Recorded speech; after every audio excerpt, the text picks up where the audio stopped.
Santosh with Kinetic School of Animation. We have Michael Swanigan, who teaches storyboards and does storyboards. Mike, can you tell us a little bit about your start in the animation industry? My start?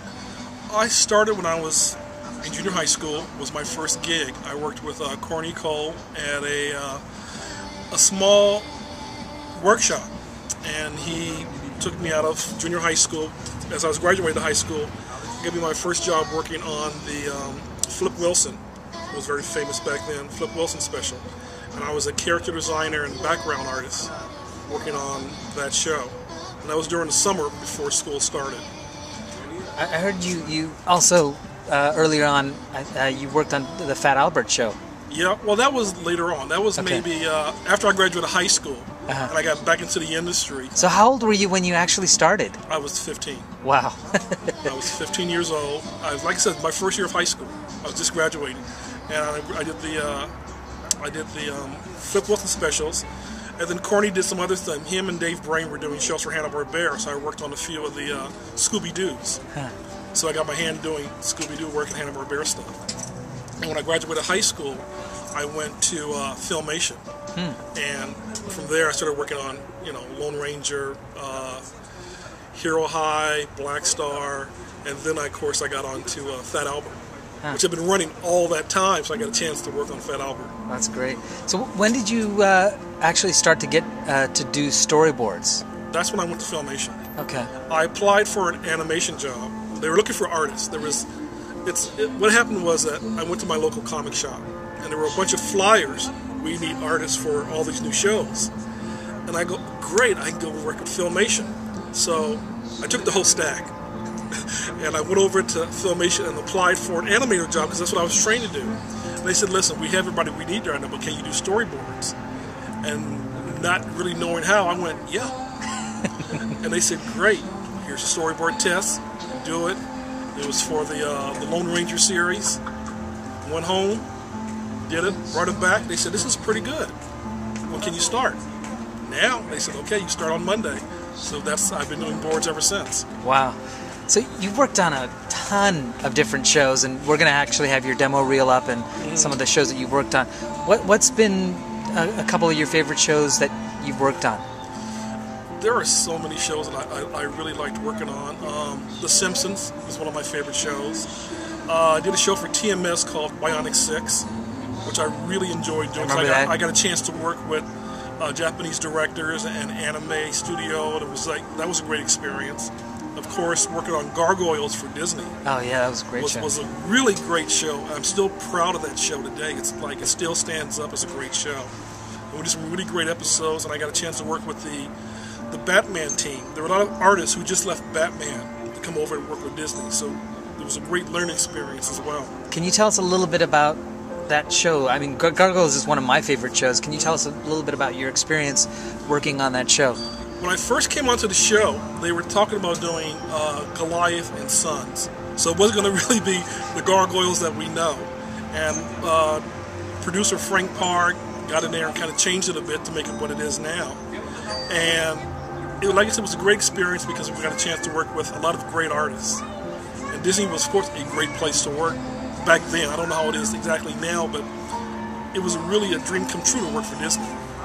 And they treated us really nice, and Gargoyles was really a great show. I really enjoyed it. So you worked on The Simpsons. Was that when Brad Bird and some of the other veterans? I know Conan was writing for the show at that time, right? I don't know if Conan was writing on it first season. Okay, I'm not sure. I worked on the first 2 seasons, and Brad Bird was there first season. So we worked on the Christmas special, which was one of the first shows that we worked on, onto the series. This is right after we got off the Tracy Ullman show. What are some of your influences in terms of artists that you like? When I grew up, I wanted to be a comic book artist. So of course my influences were Jack Kirby, Gil Kane, John Buscema, Neil Adams. I just wanted to be Neil Adams. But getting into animation, I got a chance not only to learn from people like Alex Toth, Doug Wildey. I got a chance to work with Bill and Joe Barbera, Bill Hand and Joe Barbera. I got a chance to work with the president of Filmation and the great artists over there. So I got a chance to work with a lot of the great animators, and of course, being trained by Corny Cole and Dave Brain gave me a very strong background. What do you think is the secret to the longevity of your career in terms? You've worked 30 years, I think, right? Did I get that right? Almost 45 years now. Oh, is it 45 years? Yeah, I'm a little older than I look, but yeah, it's been about 45 years. And what's the secret to your longevity of in working in animation? To be a true chameleon, you got to be able to do comedy and adventure, and everything in between. So when they call you and say we have My Little Pony, you're going to be able to draw My Little Pony. When they call you and say we've got a Spider-Man or Superman, you got to draw that. Or something in the middle. If they say, listen, we've got a Scooby-Doo, you got to be able to do it. So the more that you can do all of these different types, the better you are when they call you. Some people can only do one or the other.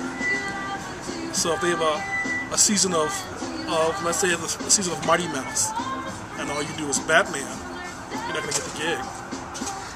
You have 4 Emmys to your name. Can you tell us what Emmys you won in terms of the shows that you worked on? The very first one I got was for The Simpsons. I worked on the first 2 seasons of The Simpsons after I left the Tracy Ullman show, and the one I got for was the Christmas special, the very first one. Yeah, that's great. So that was my first one. My last one that I just got a few years ago was for the Tettenstein series for Discovery Channel. Yeah. Yeah, and that show lasted for 2 seasons. So I go for storyboarding on that show. That's great. So, what are you doing now besides boarding? Are you're working on shows as well? I still work on shows occasionally, not as much as it takes a lot of time to do it. So, being as old as I am now, I enjoy teaching. So I'm teaching over at the Art Institute, which I've been doing for about 5 years now. I still do boards occasionally. I just did a couple of boards for Ben 10 just this past season. And I just got a call to do some more work for a Canadian studio doing storyboards. And I'm also writing a book on storyboarding, as well as I've already written 3 other books on animation as well. And you're teaching a new online class. Can you tell us a little bit about that?